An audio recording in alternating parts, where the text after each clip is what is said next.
nous disait que l'homme d'État est celui qui pense aux générations futures et que l'homme politique se limite à la prochaine élection. Oui, Monsieur le Président de la République, la noblesse de votre gouvernance présidentielle, c'est d'avoir marqué ce lundi 3 juillet 2023 d'une empreinte profonde d'histoire, l'histoire de notre pays, le Sénégal, mais aussi l'histoire de l'Afrique et bien au-delà. Nous le savons, dans tous les pays du monde, une élection présidentielle suscite toujours intérêt, passion et convoitise. Quelle belle leçon de démocratie active, d'unité et de solidarité de tout un peuple que vous venez de donner lors de votre message à la nation.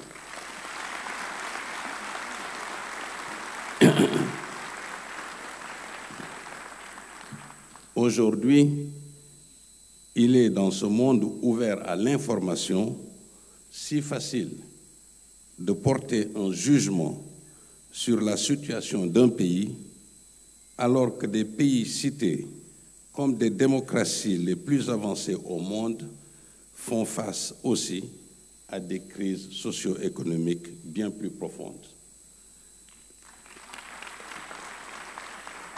Monsieur le Président de la République, face aux enjeux de souveraineté économique et de défense nationale sans précédent, mais aussi d'ingérence étrangère, d'intolérance, de discrimination et d'obscurantisme, l'entreprise se souvient de la sagesse de vos paroles lors de l'audience que vous avez bien voulu nous accorder il y a quelques jours.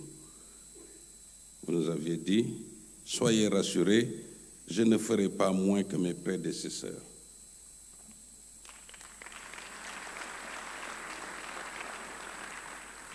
Nous le disons, Monsieur le Président de la République, en pensant aux générations actuelles et futures.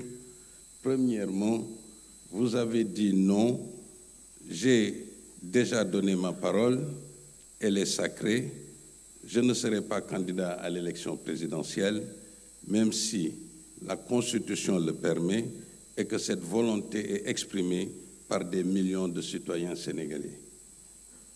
Deuxièmement, vous avez œuvré tout au long de vos mandats pour que notre Sénégal soit cette nation exceptionnelle de paix sociale, de pluralisme politique, de diversité socioculturelle et de performance économique.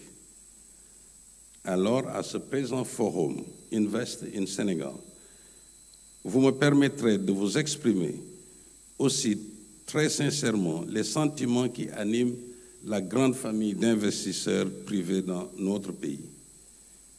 La barre présidentielle de février 2024 à franchir par tous ceux qui ont l'ambition de briguer les suffrages des citoyens sénégalais est si haute qu'elle devrait susciter plus de crainte que d'enthousiasme.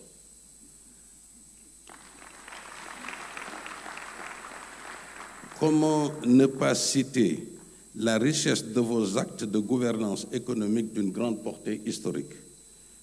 La loi sur le contenu local dans le secteur des hydrocarbures pour promouvoir le secteur privé national, l'accès des privés nationaux aux projets IPP dans le secteur de l'électricité, ainsi que dans les projets PPP d'infrastructures portuaires, pétrolières et gazières.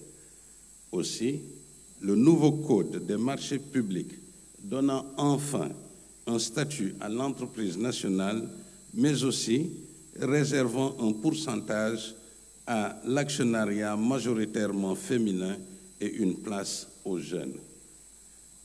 Les nombreuses réformes portant sur le climat des affaires, mais aussi sans oublier la réalisation d'infrastructures résilientes de dernière génération. Notre fierté est aussi de voir notre pays relever les défis de la transition numérique, de la nouvelle économie climat, de la gouvernance de ses ressources naturelles, de la mobilité économique et du dividende démographique à capter.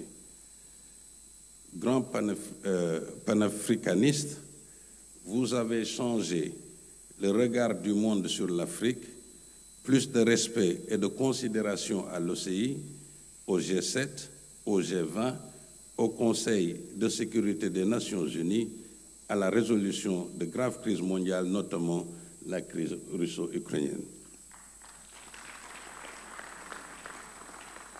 Votre directive présidentielle d'organiser le premier forum Invest in Sénégal traduit votre volonté d'ouvrir davantage notre pays au monde économique, au regard de ses performances économiques, ses capacités productives, ses infrastructures de dernière génération, ses ressources humaines jeunes et productives, sans oublier sa stabilité sociale ainsi que sa position géographique carrefour de plusieurs destinations mondiales.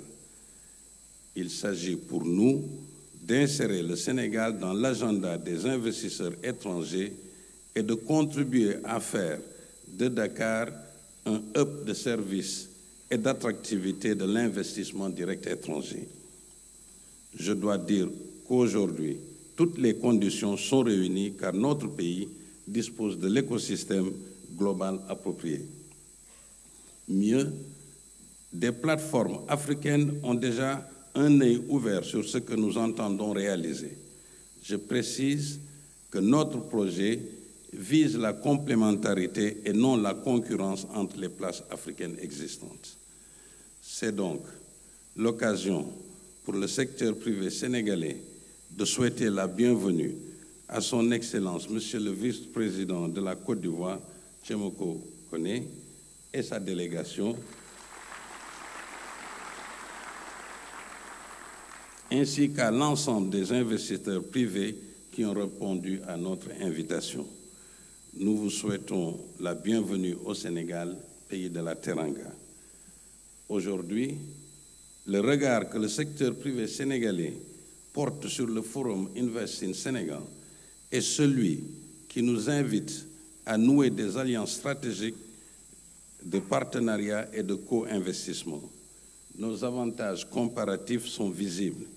Dakar est déjà une ville attractive de conférences internationales et de rencontres d'affaires. Les projets structurants du plan Sénégal émergent. Le potentiel énergétique, minier et agro-industriel à valoriser.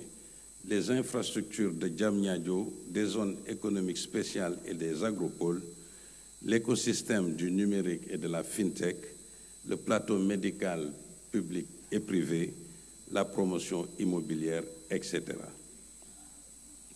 Monsieur le Président de la République, c'est l'occasion pour moi de féliciter la ministre de l'Économie, le directeur général de l'APIX et ses équipes pour avoir matérialisé la directive, votre directive, dans des délais impartis. Monsieur le Président de la République, je vous remercie de votre aimable attention.